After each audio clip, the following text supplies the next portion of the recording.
I'm going to begin with the Chronicle today. And we have NDC insecticide kills mosquito. Insecticide kills is in coup. NDC insecticide kills mosquito.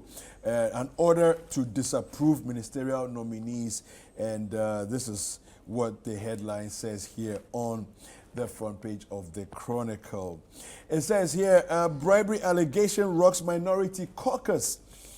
Grail pays 1.35 million Ghana Citi fidelity fidelity bonus to 790 loyal farmers. And then we also have Kamala Harris, that's the Vice President of the United States, touches down in Accra with business mindset. Of course, we saw pictures of her at the airport, right on the tarmac there, give a speech. And then this one says here, the vote that has paralyzed the NDC, and the scripture for today on the front page of the Chronicle says, Psalm 44 verse 15, I live in disgrace all day long, and my face is covered with shame. Oh, Chronicle. Interesting. Every day be a shade.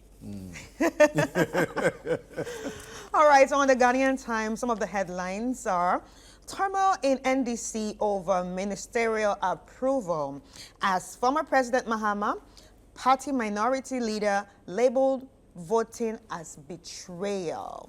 7 perished in ghastly road crash. 6 others injured in Akuse-Kpong highway accident.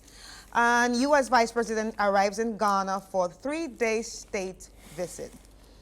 Ghana Rice Project. Thai companies sign MOU for rice production. And Parliament approves 6 ministers, 2 Supreme Court judges in marathon voting. All right. I have the Finder here, and on the front page of the Finder newspaper, we have anger in NDC over approval of new ministers. Economy, food security, investment top of Kamala Harris's trip to Africa. IMF tells external creditors to support Ghana. Government hopeful of securing financing assurance soon. Those are the headlines on the front page of the Finder. And on the Republic Press, NDC in disarray as Mahama calls MPs traitors. U.S. Vice President promises investment in Africa. Dr. McPalm is dead.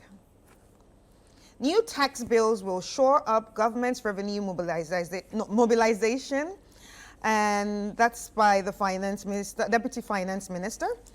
NADMO cautions public against floods ahead of rainy season. It has already started. So Ghana's debt unchanged at 575.7 billion Ghana cedis, and that's by the Bank of Ghana. All right. I have the new Crusading Guide here, and it says, I'll facilitate economic growth in Ghana. This is coming from Kamala Harris. This is good news there.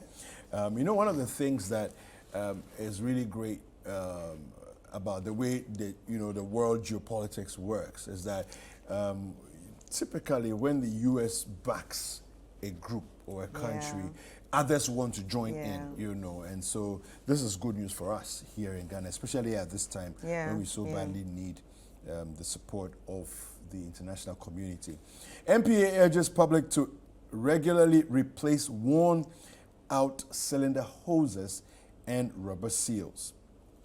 Multi-companies join Rice Project as they sign MOU with Jospon Group.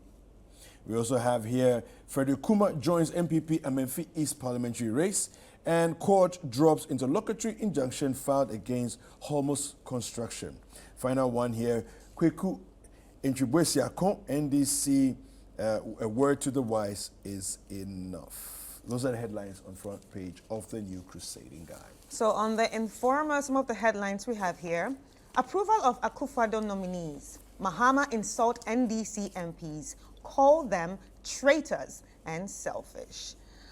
Dr. McPalm is dead. Government fights flood, disperses over 7 million Ghana cedis to assemblies. Imani rejects state funding political parties. Koku Anyidoho initiated into IPR Ghana.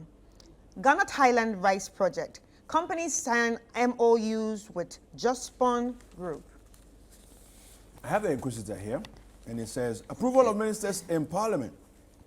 I can promise you that this week there's going to be a lot of discussion about this particular thing. Majority dribbles minority with super calculated tactics. Oh yeah? Parliament petition over illegal stay of GRA boss. Military belittle police on assignment. And there's an editorial here. It says NDC MPs dishonesty.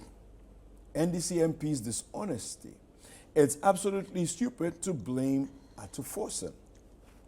And those are the headlines on the front page of The Inquisitor. Abna Kamala lands in Accra. I love that. Meets Akufo-Addo today and block major roads. And NDC in pains, suffers broken heart over MP's betrayal. Licensing cybersecurity professional is critical. The new publisher, Very Ladies, FC enter partnership. And that's the headlines for the new publisher. All right. Yeah. My final paper here is the BNFT. More Thai companies come on board for Rice Project. They signed MOU with Jospon Group. Goldfields Anglo Gold transaction set for implementation by year's end. Local furniture industry faces daunting future. And we need a shift in societal perception of success. I agree. The Silicon Valley Bank, that's the SVB bank collapse. Any risk management lessons? Okay, and please hurry up, others are waiting. The social effect of queues on service experience. All right, so that story there is written by my good friend Jerry Halm. All right, so at this point, that's it, what we have for the dailies today. Okay, let's get on to the sports. Sports is next. Don't go anywhere.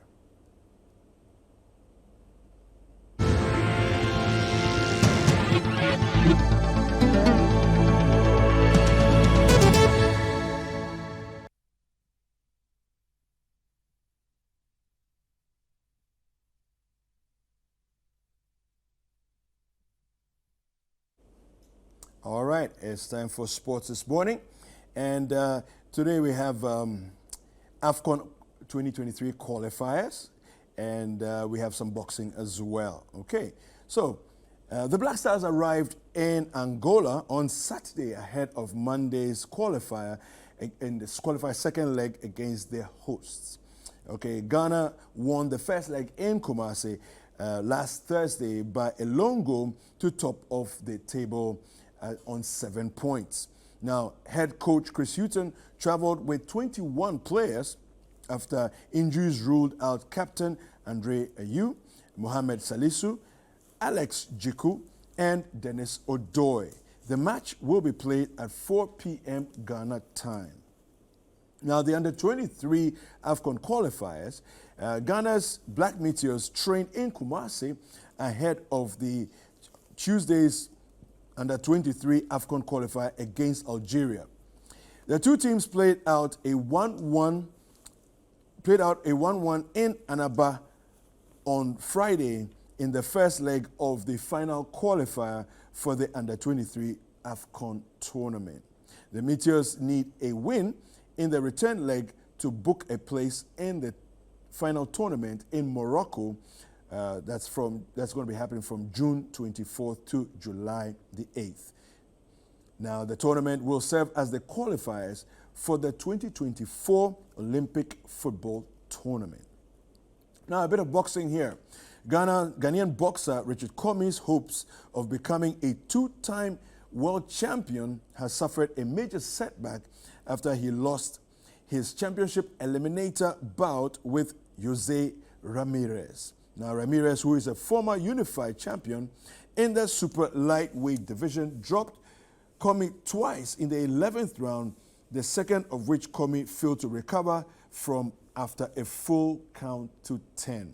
Now, the result means that Comey has now won just one of his last 5 fights, which include defeats to Vasyl Lomachenko, Teofimo Lopez, and a split draw against Jose Pedraza. And that's it for the sports this morning. All right, Breakfast Day will take a quick break. We'll be right back. Ago.